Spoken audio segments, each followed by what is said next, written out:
Hello guys, कैसे हैं आप लोग। तो आज हम शुरू कर रहे हैं क्लास 10th का चैप्टर 1, क्योंकि क्लास 10th की आपकी जो बोर्ड की डेट्स है वो अनाउंस हो चुकी है। तो हम जल्द से जल्द क्लास 10th का जो कोर्स है वो कंप्लीट करने की कोशिश करेंगे। तो क्लास 10th का जो चैप्टर फर्स्ट है वो है रियल नंबर्स।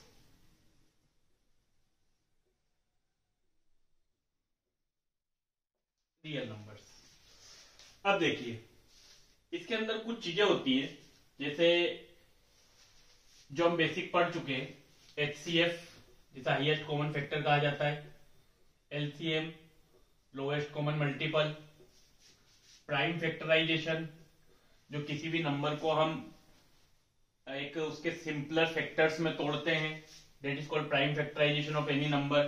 ठीक है, तो ये कुछ बेसिक कॉन्सेप्ट है जो इस पर्टिकुलर चैप्टर में हम यूज करने वाले हैं। तो instead of going for any examples and anything lengthy, हम क्वेश्चन से ही चालू करते हैं, जिससे हमारा टाइम भी सेव होगा और हम ज्यादा जल्दी ये चीजें कर पाएंगे। तो देखिए जो एक्सरसाइज 1.1 है उसका जो क्वेश्चन नंबर फर्स्ट है उसमें ये बोला गया है कि express each number as a product of its prime factors. तो इसमें हम सब नहीं करने के बजाय दो करेंगे, 5 हमें दिए हुए हैं तो दो हम करेंगे। जैसे फर्स्ट वाला जो है इसका 140 और जो है इसका थर्ड वाला है 3825, हमें इन्हें प्राइम फैक्टर्स की फॉर्म में लिखना है। तो अगर मैं 140 से चालू करूं तो सबसे पहले डिविजिबिलिटी के कुछ रूल होते हैं जो आपको पता होने चाहिए। उसके लिए भी एक वीडियो हमारे चैनल पर डला हुआ, आप चाहे तो देख सकते हैं। आखिरी में 0 आ रहा है means it will be divisible by 2, 2 7 जा 14, 0 का 0, अगेन 0 है 2 से कैंसिल आउट हो जाएगा, 2 3 जा 6, 2 5 जा 10, 35 5 की टेबल में आता है, 5 7 जा 35 एंड 7 1 जा 7। क्लियर।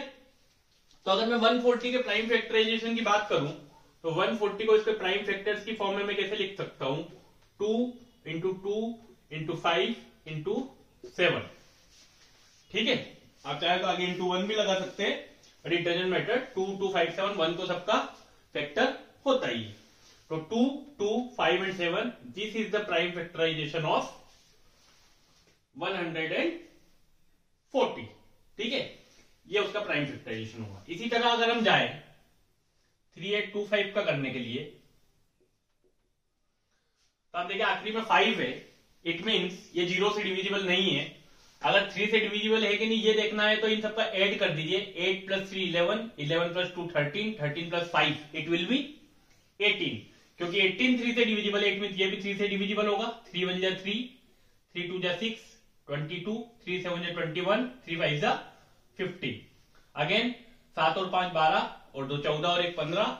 ठीक है, अगेन ये 3 से डिविजिबल है, 3 4 जा 12, 3 2 जा 6, 3 5 जा 15, 5 + 4 9, 9 + 2 11, 11 3 से डिविजिबल नहीं है, 5 से करेंगे क्योंकि आखिरी में 5 है, 5 8 जा 40 एंड 5 5 जा 25। 5 से करेंगे, 5 1 जा 5, 3 बचेगा, 5 7 जा 35 एंड 17 1 जा 17। तो इस नंबर को इसके प्राइम फैक्टर्स की फॉर्म में हम कैसे लिख सकते हैं, as a product of its prime factors. 3825 is equal to 3 into 3 into 5 into 5 into 17। तो ये पहले क्वेश्चन जो है आपका, उसके 2 क्वेश्चन मैंने आपके लिए किए हैं, बाकी के जो 3 है वो आपके लिए होमवर्क है। आपको बेसिक डिविजिबिलिटी के रूल्स भी पता होने चाहिए, एंड इन दिस वे आप किसी भी नंबर को उसके प्राइम फैक्टर्स के प्रोडक्ट की फॉर्म में लिख सकते हैं। ठीक है, तो this is called prime factorisation. इस तरीके से हम किसी भी नंबर का प्राइम फैक्टराइजेशन करते हैं। क्लियर। चलिए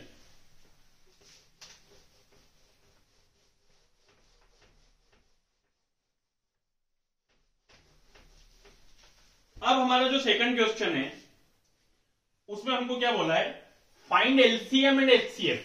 जो क्वेश्चन नंबर 2 है उसमें हमें क्या फाइंड करना है, फाइंड एलसीएम एंड HCF, और उसके बाद we have to verify that LCM into HCF is equal to product of two numbers।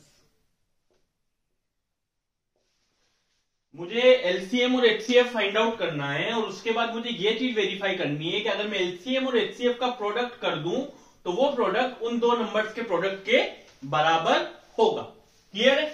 चलिए, तो सबसे पहले हम इसमें भी दो सवाल करेंगे। हम इसमें जो फर्स्ट वाला है सबसे पहले वो ले लेते हैं, 26 और 91। इसका मुझे क्या करना है, LCM और HCF दोनों निकालना। चलिए अब पहले सीखिए LCM कैसे निकालते हैं। देखिए, जब LCM निकालते हैं तो आपको इन दोनों को एक साथ लिख देना है, 26 एंड 91। 2 की टेबल में 26 आएगा, 2 1 जा 2, 2 3 जा 6, 91 2 की टेबल में नहीं आएगा, उसे ऐसा कैसा लिख देंगे। अब 13 और 91, ना तो इन दोनों में से कोई 3 की टेबल में आता है, ना 4 की टेबल में आता है, ना 5 की टेबल में आता है, ना 6 की टेबल में आता है। अब 7 की टेबल में तो देखिए 13 तो नहीं आता है, इसको अगर मैं करूं 7 1 जा 7, 2 बचेगा 21, 7 3 जा 21। अब बच गया 13, और 13 किसकी टेबल में आता है, खुद की, 13 1 जा 13। ठीक, अब अगर बात करें LCM की तो LCM क्या होगा, 2 इंटू 7 इंटू 13, 2 7 जा 14 and 14 into 13 it will be 182। तो इस प्रकार से निकलता है LCM, लोवेस्ट कॉमन मल्टीपल। तो इसका जो LCM आया वो कितना आया मेरे पास, 182। अब मैं बात करता हूं HCF की। तो HCF कैसे निकालते, देखिए अब इनका अलग अलग फैक्टराइजेशन करना पड़ेगा।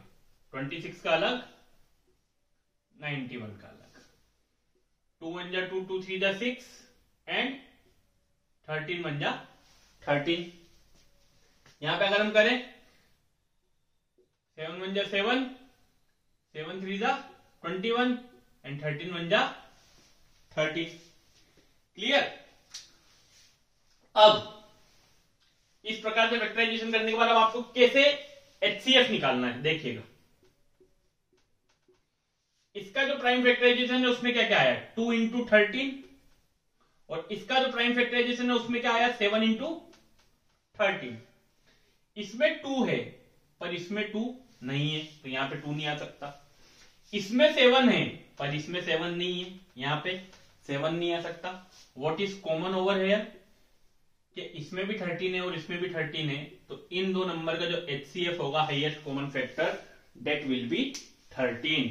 तो इस तरीके से आपको HCF फाइंड आउट करना है।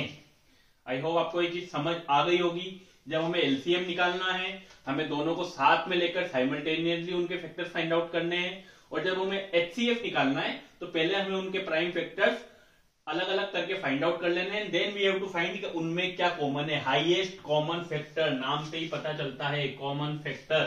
तो दोनों में जो कॉमन फैक्टर था वो क्या था, 13 था।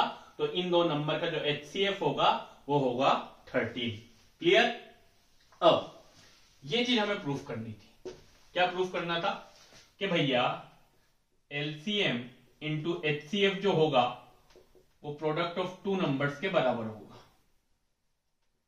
प्रोडक्ट ऑफ टू नंबर्स के बराबर होगा।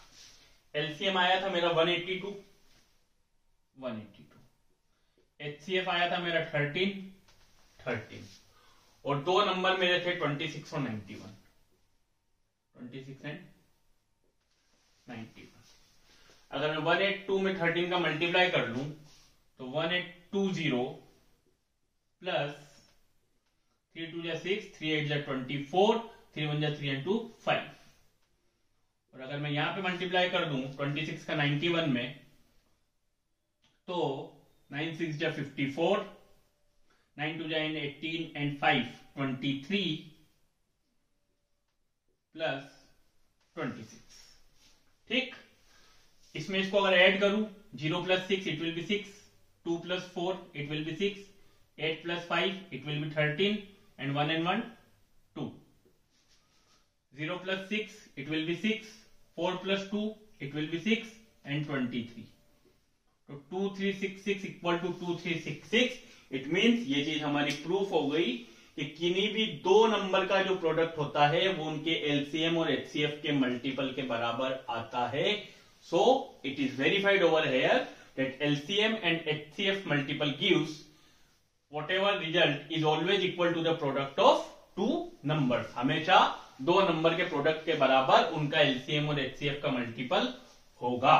तो दिस इज योर आंसर. ठीक है, चलिए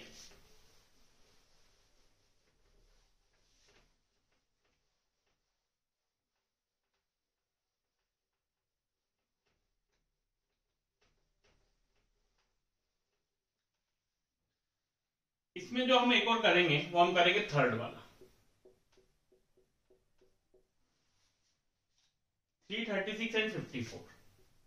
336 एंड 54. सबसे पहले एलसीएम निकालेंगे.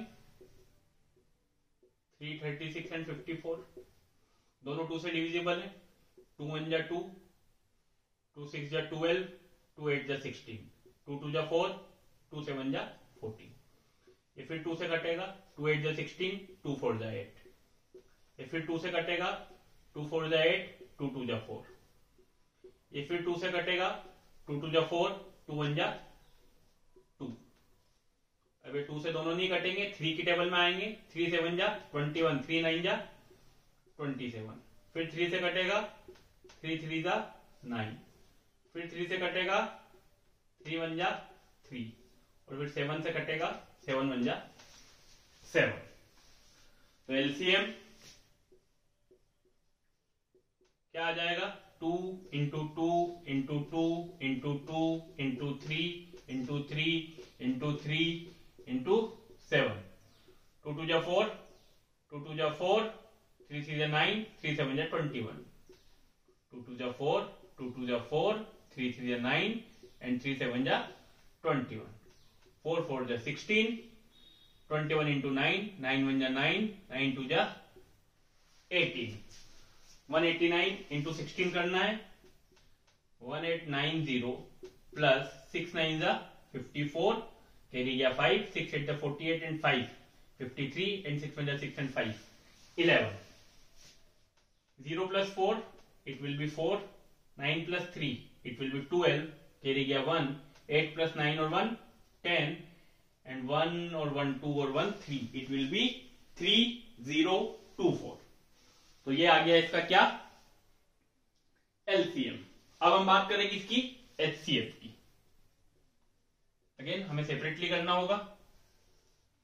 पहले 336 का करेंगे. 2 1 जा 2, 2 6 जा 12, 2 8 जा 16, 2 8 जा 16, 2 4 जा 8, 2 4 जा 8, 2 2 जा 4, 2 2 जा 4, 2 1 जा 2, 3 7 जा 21 and 7 1 जा 7. सिमिलरली अगर मैं 54 का करूं, 2 2 जा 4, 2 7 जा 14, 3 9 जा 27, 3 3 जा 9 and 3 1 जा 3. तो देखिए ज्यादा कुछ करने की जरूरत नहीं है. यहां 2 है, यहां भी 2 है, यहां 3 है तो यहां भी 3 है. बाकी कोई भी चीज नहीं है जो इधर हो और इधर भी हो. इट मीन्स इसका जो एचसीएफ होगा डेट विल बी 6. ठीक है, तो एलसीएम आ गया ये, एचसीएफ आ गया ये. प्रूफ क्या करना है? HCF into LCM equal to product of two numbers. 336 into 54 के बराबर आना चाहिए. कर लो. 3024 into 6 is equal to 336 into 54. अब मल्टीप्लाई करेंगे. 6 4 जा 24, बचेगा 2, 6 2 जा 12 and 2 14 and 6 3 जा 18. और 336 इंटू 54 अगर मैं कर दूं, 4 6 जा 24, 4 3 जा 12 and 2 14, 4 3 जा 12 and 1 13, 5 6 जा 30, 5 3 जा 15 and 3 18, 5 3 जा 15 and 1 16, 4 4 11, 6 and 1 7 and 1 8 and 1 1 8 1 4 4. LHS equal to RHS. Hence proved के HCF into LCM जो होता है वो दो नंबर्स के प्रोडक्ट के बराबर होगा. क्लियर? तो ये था आपका क्वेश्चन नंबर सेकंड, जो हमने दो क्वेश्चंस लेके सॉल्व कर लिया है, and you have to try and attempt the remaining questions so that you can get your concepts clear about this particular thing.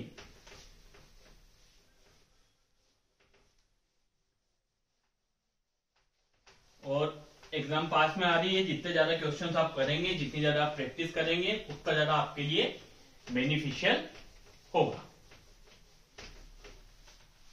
अगली चीज है question number 3.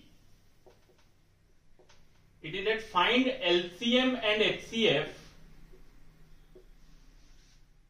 by prime factorization method. By prime factorization method. तो वैसे तो हम ये question में कर चुके हैं, फिर भी हम इसके लिए एक क्वेश्चन ले लेंगे अपने लिए, ताकि हम वापस से एक बार HCF और LCM को प्रॉपर्ली समझ जाएं। तो इसके लिए क्वेश्चन नंबर जो फर्स्ट है, इसका थर्ड का फर्स्ट पार्ट, वो मैं आपके लिए सॉल्व किए दूंगा। 12, 15, 15 एंड 21। ठीक है, एलसीएम निकालना है, सबको साथ में लिखा जाएगा। 12, 15, 21, 2 6 जा 12, 15, 21, 2 3 जा 6, 15, 21, 3 1 जा 3, 3 5 जा 15, 3 7 जा 21, 5 1 जा 5, 7, 7 1 जा 7। सो यहां से एलसीएम निकालना है। What will be the LCM? 2 2 जा 4, 4 3 जा 12, 12 5 जा 60 and 60 into 7 it will be 420. This is the LCM.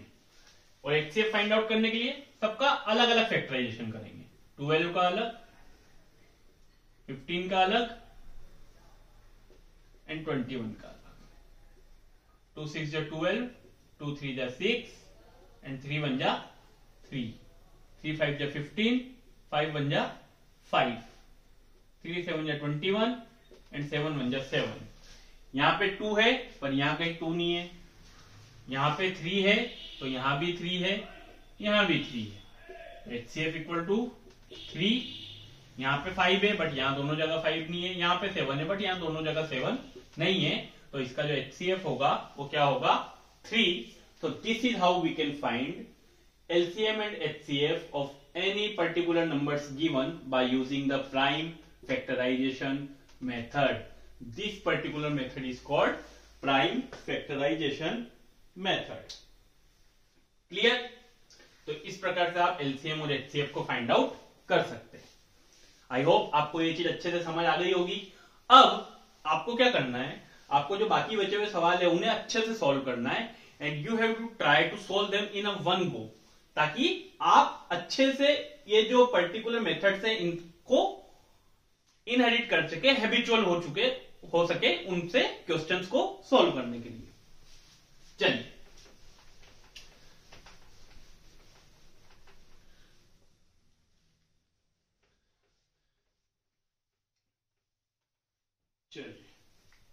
Question number 4 अब हमें क्या है? क्वेश्चन नंबर 4 है कि it is given that HCF of 306 and 657 is equal to 9, and we have to find LCM किसका? इन्हीं दो नंबर का, 306 और 657 का LCM हमें फाइंड आउट करना है। ठीक, अभी हम एक चीज पढ़ के आए थे कि HCF into LCM equal to product of two numbers. ठीक, HCF ये दो नंबर्स हैं, HCF कितना दिया? 9। LCM मुझे क्या करना है? Find out.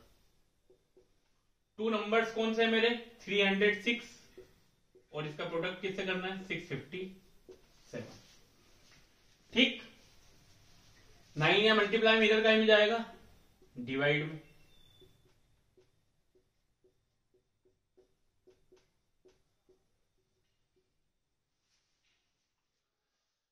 6 + 3 9 और 6 + 5 11 + 7 18, दोनों नंबर 9 से डिविजिबल है। मैं इस वाले को 9 से डिवाइड कर देता हूं। 9 1 जा 9, 9 3 जा 27, 3 बचेगा, 9 4 जा 36। और अगर अब मैं 657 में 34 का मल्टीप्लाई कर दूं तो what will be the answer? 3 7 जा 21, कैरी गया 2, 3 5 जा 15 एंड 2 17, 3 6 जा 18 एंड 1 19, 4 7 जा 28, 4 5 जा 20 and 2 22, 4 6 जा 24 and 2 26. 0 plus 8, it will be 8. 1 plus 2, 3. 7 plus 6, 13. 9 plus 2, 11 and 1 12, and 1 or 1 2. The answer will be 2 2 3 3 8. के इन दोनों का अगर हम मल्टीप्लाई करेंगे तो जो एलसीएम आएगा मेरा वो आएगा 2 2 3 3 8. तो this is the basic thing which you have to remember. किन्हीं भी दो नंबर का प्रोडक्ट उसके एचसीएफ और एलसीएम के मल्टीपल के बराबर होता है। आई होप आपको ये चीज अच्छे से समझ आ गई होगी। ठीक है, तो इतना मुश्किल नहीं है, धीरे धीरे आप करेंगे, सीखेंगे तो अच्छे से सारी चीजें आपसे बनने लगेंगी। चलिए क्वेश्चन नंबर 5। अब ये कुछ वर्ड प्रॉब्लम टाइप से क्या है, चेक वेदर, बोला है check whether 6 raised to the power n can end with digit 0 for any natural number n। ये चेक करने को बोल रहा है कि अगर 6 raised to the power n की फॉर्म में कोई नंबर है तो क्या वो 0 डिजिट के साथ खत्म होगा, मतलब यूनिट डिजिट 0 होगी किसी भी नेचुरल नंबर n के लिए। यानी में n की वैल्यू, नेचुरल नंबर क्या होते हैं, काउंटिंग नंबर्स 1 2 3 4 5 6 7 8 9 10। ठीक है, ऐसा ही बोलना चाहता है। अब देखो एक चीज आप समझो, 6 है मतलब 6 की पावर होगी। ठीक है, अगर मैं देखूं कि अगर कोई भी नंबर 0 से खत्म होता है, कोई भी नंबर अगर किससे खत्म होता है, 0 से, so it must be divisible by 5। अगर कोई भी नंबर किससे खत्म होगा, 0 से, तो डिविजिबिलिटी का रूल है कि वो 5 से डिवाइड होगा।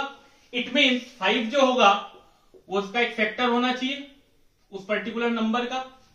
अगर मैं यहां 6 को देखूं तो 6 के जो प्राइम फैक्टर अगर मैं करूं तो it will be 2 into 3 into 1, मतलब 6 जिन 3 नंबर से डिविजिबल है जो इसके प्राइम फैक्टर है वो या तो 2 है, या तो 3 है, या तो 1 है। Since the prime factorisation of every number is unique, since the prime factorisation of every number is unique and this is called the fundamental theorem of arithmetic, कि the prime factorisation of every number is unique. तो अगर prime factorisation किसी भी number का unique है, it means 2 3 और 1 के अलावा कोई भी नंबर ऐसा नहीं है जो 6 raised to the power n को डिविजिबल कर पाए, डिवाइड कर पाए। इट मींस ये अजम्पशन बिल्कुल गलत है कि 6 की पावर n का कोई भी नंबर डिजिट 0 के साथ खत्म होगा। तो इस प्रकार से हमें इस क्वेश्चन में लिखना है कि that according to the fundamental theorem of arithmetic, according to the fundamental theorem of arithmetic, the prime factorization of every number is unique, and if any number ends with digit 0, it must be divisible by 5. Here it contradicts our statement कि यहां पर क्योंकि 6 के prime factors 2 and 3 है तो it is not divisible by 5, hence 6 की power n cannot end with digit 0 for any natural number n. So this is a kind of a theoretical question, but ये आपको 2 नंबर ये question में पूछा जा सकता है। To check your concepts. तो इसमें आपको कोई इतना ज्यादा वो करने की जरूरत नहीं है। इसी सेम पैटर्न पे आपसे एक क्वेश्चन पूछा जाता है, इन केस अगर पूछा गया बोर्ड में तो आपको कुछ नहीं करना है, आपको सिर्फ ये वाली चीज भी अगर आप लिख देंगे तो भी वहां पे जो चेकर है उसको समझ आ जाएगा कि हाँ आपको ज्ञान है और आपने उस चीज को पढ़ा हुआ है, समझा हुआ है, and you will get the required marks. Okay, तो इस चीज का आपको ध्यान रखना है।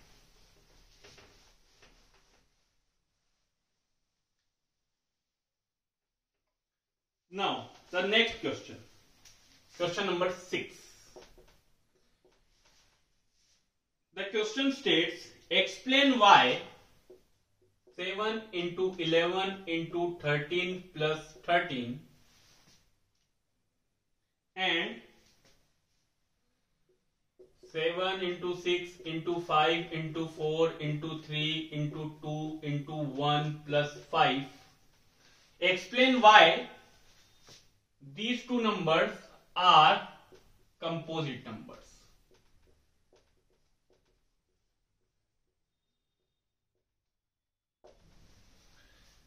Explain why these two numbers are composite numbers. ये हमसे पूछा गया है। सबसे पहले तो प्राइम नंबर और कंपोजिट नंबर होते क्या है? Prime number and composite number होते क्या है?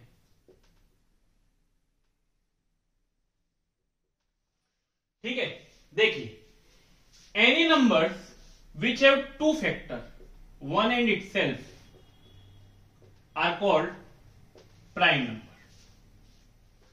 ऐसा कोई भी नंबर जिसके सिर्फ दो फैक्टर होते हैं, one and itself, for example 2 ले लीजिए, 3 ले लीजिए, 5 ले लीजिए, 7 ले लीजिए, एंड सो ऑन.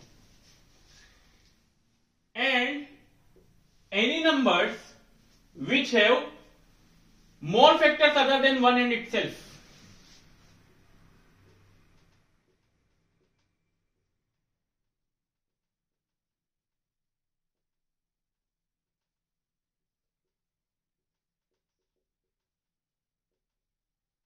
उनको आप बोलेंगे कंपोजिट नंबर. यहां पे एग्जांपल अगर आप लेना चाहें तो 4, 6, 8, 9, 10, 12 एंड सो. ठीक है, तो प्राइम नंबर जिनके सिर्फ दो फैक्टर्स होते हैं, one and itself, prime factorization करने पे आपको दो ही नंबर मिलेंगे, या तो वो खुद या वन. और कंपोजिट नंबर जिसमें मोर फैक्टर्स होते हैं other than one and itself, जैसे आप 4 का करेंगे तो यू विल गेट 2, 4 एंड 1. 6 का आप करेंगे तो यू विल गेट 2, 3. ठीक है, इस तरीके से. नाउ यहां मुझे दो नंबर दिए थे. पहला नंबर था ये 7 into 11 into 13 plus 13. देखिए यहां प्लस का साइन है, इधर भी 13 है, इधर भी 13 है. मैं क्या कॉमन ले सकता हूं? 13.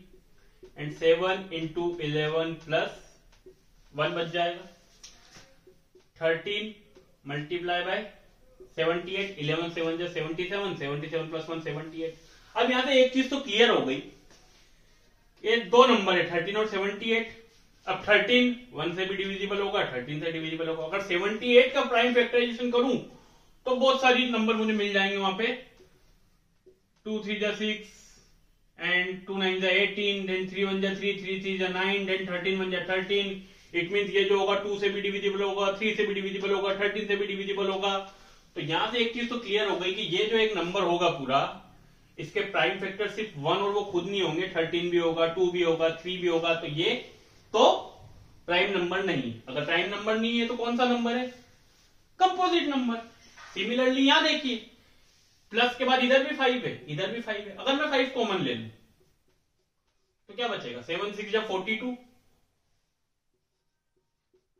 एंड 4 3 जा 12, 12 2 जा 24 प्लस 1. ठीक, 5 42 इंटू 24 करके यहां पे कोई एक नंबर आ जाएगा. अब भैया 5 है तो 5 के दो फैक्टर हो गए 1 एंड 5, वो तो हो ही गए. उसके अलावा यहां जो नंबर आएगा उसके भी कोई फैक्टर्स होंगे. तो 1 एंड इटसेल्फ तो हो नहीं सकता, क्योंकि दो फैक्टर तो मुझे यहां मिल गए जो 1 और 5 खुद है, और यहां पे जो नंबर आएगा उसके भी कुछ फैक्टर्स होंगे. इट मींस इसके भी दो फैक्टर से ज्यादा फैक्टर्स होंगे, That's why this is also a composite number. So in this manner you have to explain it in your copy of board exam if this question comes over there, and this question can be asked.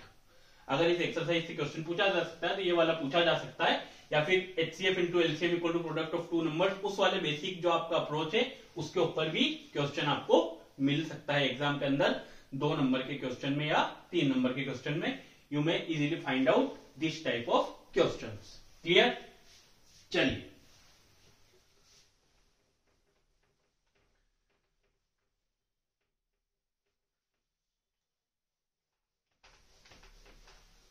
अब हमारी जो ये first exercise है इसका last question, उसके साथ हमारी ये एक्सरसाइज पूरी हो जाएगी. Question number 7.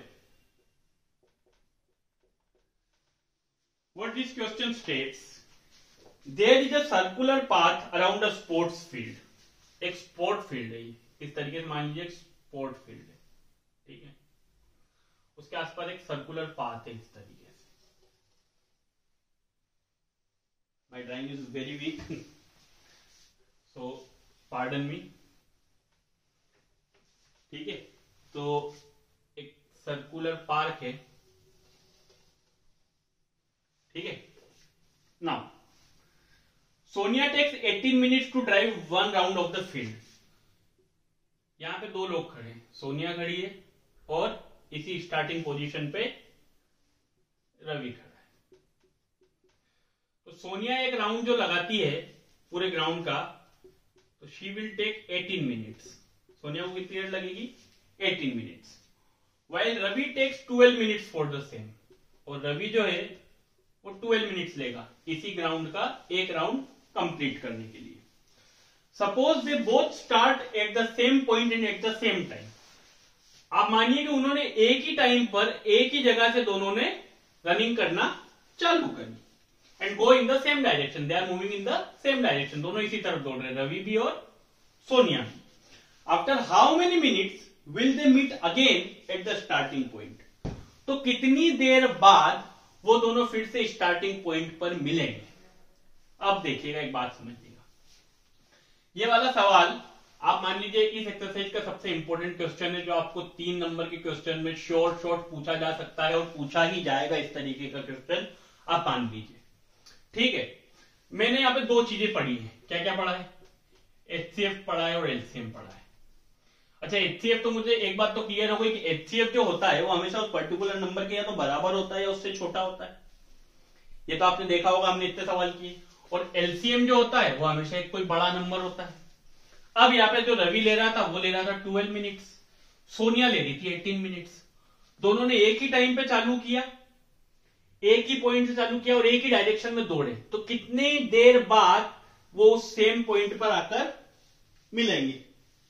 ठीक है, अगर मैं इसका HCF ले लूं, फॉर एग्जाम्पल सोचिए, अगर मैं इसका HCF ले लूं तो 2 6 जा 12, 2 3 जा 6, 3 1 जा 3,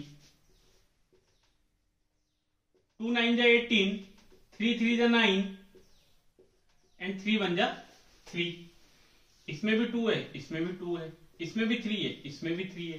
तो HCF कितना आ जाएगा? It will be 6. भैया रवि 12 मिनट में एक राउंड पूरा कर रहा है, सोनिया 18 मिनट में एक राउंड पूरा कर रही है, तो 6 मिनट में वो किसी एक सेम पॉइंट पर कैसे वापस आ सकते हैं? प्रैक्टिकली पॉसिबल नहीं है ये चीज. एक आदमी तेज भग रहा है, एक धीरे भग रहा है, तो 6 मिनट बाद तो वो किसी भी तरीके से यहां पर पहुंच ही नहीं सकते.